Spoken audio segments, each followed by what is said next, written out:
지금 한국에서 가장 거대한 산업 중 하나, 바로 건설업인데요.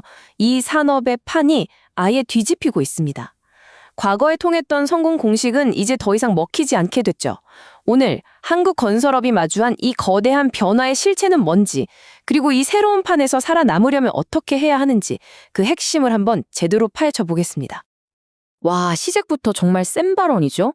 2025년 7월 한 건설 현장에서 사망사고가 발생하자 이재명 대통령이 한 말입니다. 사실 이 한 문장이 모든 걸 설명해 줍니다. 이제 안전 문제는 그냥 현장 실수, 이 정도가 아니라는 겁니다. 회사 자체가 문을 닫느냐 마느냐, 심지어 최고 경영자가 감옥에 가느냐 마느냐는 문제가 됐다는 거죠. 네, 맞습니다. 말 그대로 판이 완전히 바뀌었습니다. 오직 속도와 이익만을 쫓던 시대는 저물었고요. 이제 건설사들 앞에는 두 개의 거대한 압박이 놓여 있습니다. 화면을 보시면 확 와닿으실 텐데요. 예전에는 어땠나요? 좀 빨리빨리 이익만 남으면 약간의 위험은 그냥 감수하는 분위기였잖아요. 근데 이제는요, 완전히 달라졌습니다. 새로운 패러다임에서는 안전과 안정성이 최우선입니다. 리스크는 어떻게든 피해야 하는 대상이 됐고, 목표는 성장이 아니라 생존 그 자체가 된 거죠. 이 거대한 전환에 적응하지 못하면 바로 시장에서 퇴출되는 겁니다. 자, 그럼 건설사들을 옥죄는 첫 번째 압박, 바로 안전이 곧 생존이 되어버린 이 현실부터 한번 보시죠. 46.9%? 와, 이 숫자 정말 충격적이지 않으세요?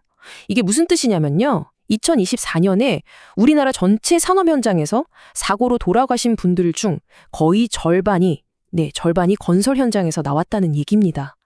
다른 어떤 산업과 비교해도 압도적으로 높은 수치예요. 정부가 왜 이렇게까지 강력하게 나오는지 이 숫자 하나가 모든 걸 말해주고 있습니다. 그리고 이 46.9%라는 숫자는 그냥 통계가 아닙니다.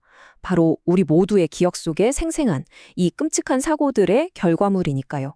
광자 아이파크가 무너졌을 때, 인천 검단 아파트 주차장이 폭삭 내려앉았을 때, 또 고속도로 다리와 지하철 터널까지 이런 대형 사고가 연달아 터지면서 국민들의 신뢰는 바닥으로 떨어졌고 결국 정부가 아주 강력한 칼을 빼들게 된 겁니다. 그 칼이 바로 이 법, 중대재해처벌법입니다. 이거 핵심은 딱 하나예요. 이제 사고가 나면 현장 책임자 선에서 꼬리 자르기가 안 된다는 겁니다.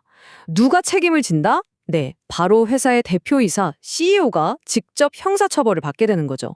벌금 좀 내고 끝나는 시대는 이제 지났다는, 정말 말 그대로 업계의 판을 뒤흔든 게임 체인저가 등장한 겁니다. 자, 그리고 두 번째 압박이 또 있습니다.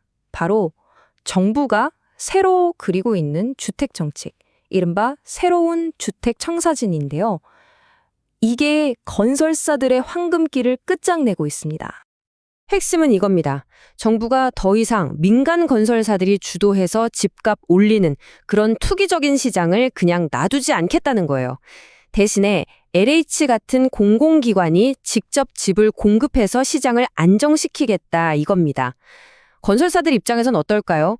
그동안 가장 쉽고 또 가장 많이 돈을 벌어다 주던 황금알을 낳는 거위가 사라지는 거나 마찬가지죠. 정부의 움직임은 아주 구체적이고 또 전방위적입니다. 우선 가계부채를 꽉 조여서 돈줄을 막고요. LH가 직접 공급에 나서죠. 특히 이거, 착공 기준으로 관리한다는 게 무서운 건데요. 예전처럼 그냥 서류상으로만 이만큼 공급할 겁니다 하는 건 이제 안 쳐주겠다는 거예요. 실제로 삽을 떠야만 공급으로 인정해주겠다는 거죠.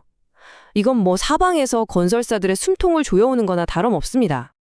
자, 그럼 이런 거대한 파도 앞에서 건설사들은 도대체 어떻게 해야 살아남을 수 있을까요? 이 새로운 시대의 생존법, 그 열쇠는 딱 세 가지로 요약됩니다. 전략은 아주 명확해요. 첫째, 리스크 관리. 이제 안전은 돈 아끼는 대상이 아니라 회사의 생존 그 자체라고 봐야 합니다. 둘째, 현금 확보. 어떤 위기에 닥쳐도 버텨낼 실탄, 그러니까 현금을 두둑이 쌓아둬야 합니다. 그리고 마지막 셋째, 사업 다각화. 위험천만한 국내 주택 시장이라는 한 바구니에 모든 걸 걸면 안 된다는 거죠. 결국 이런 새로운 환경은요, 건설업계에 엄청난 옥석가리기를 가져올 겁니다. 제대로 적응하는 회사와 그렇지 못한 회사, 즉 승자와 패자가 아주 극명하게 갈릴 거라는 거죠. 이 데이터가 그 현실을 아주 적나라하게 보여주는데요. 바로 PF 부채 비율입니다. PF라는 게 뭐냐면 그냥 쉽게 말해서 아파트 지어서 분양할 걸 담보로 미리 돈을 땡겨 쓰는 거거든요. 자, 그래프를 보세요.